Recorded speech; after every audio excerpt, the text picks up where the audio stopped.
All right, so we are on day 4 today. We are working on our pointillism.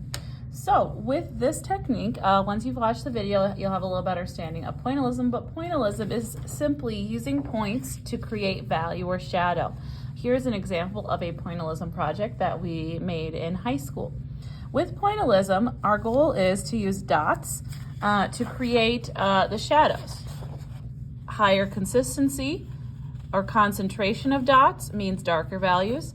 Lower concentration of dots would mean lighter values, okay?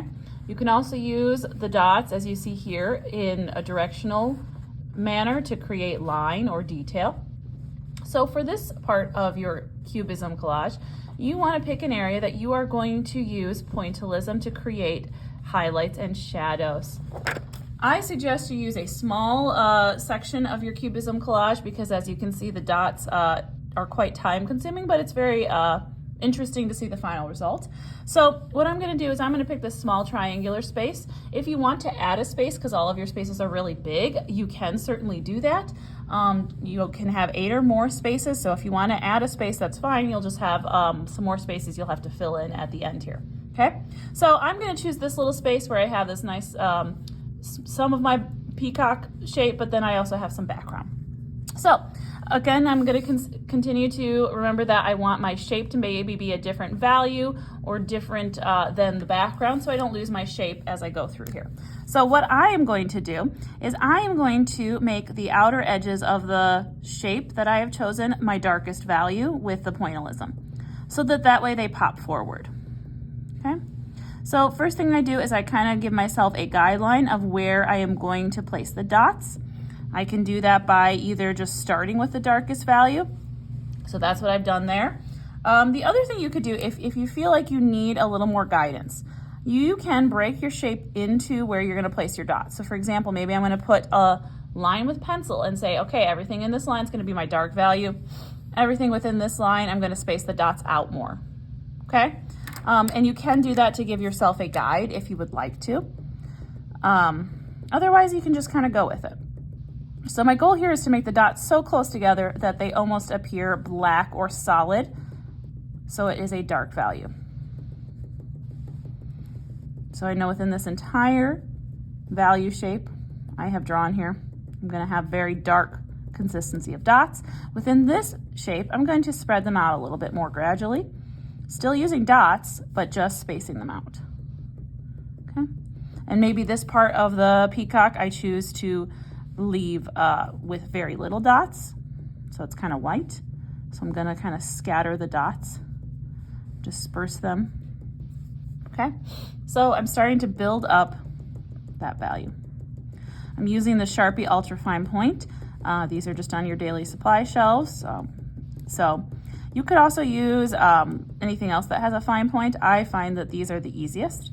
Notice I'm also doing this in only black and white, which is certainly the easiest way to do it. However, later on I'm going to try using pointillism with color in another section.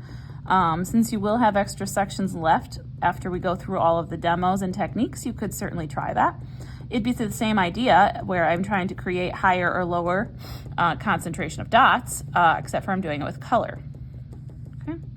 So that is up to you. If you find you really enjoy pointillism, you absolutely could continue to try the technique in another one of your spaces.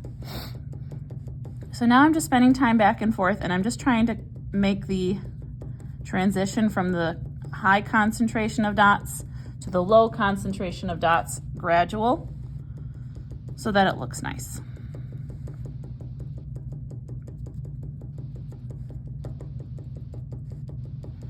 Just using enough pressure to create a dot. I don't want to actually press the tip into the paper too hard because I don't want to damage the tip of the marker, of course. So then over here I was going to have another dark section, so I'm going to go ahead and edge it.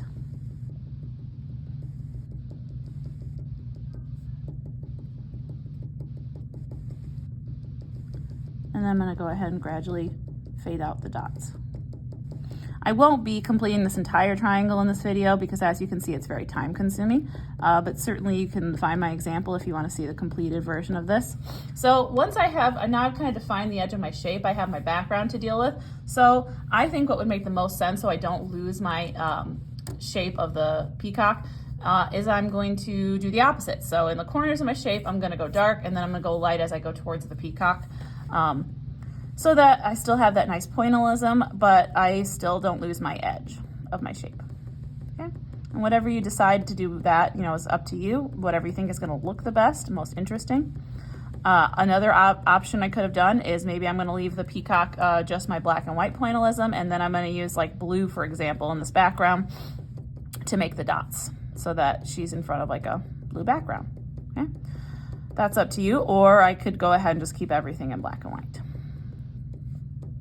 Throughout this entire process, you could always choose to use the materials that are going to give you more of a value of blacks and whites and grays, or you can choose to use materials that are going to place your object in color. So just kind of make that decision based on what kind of a look you want.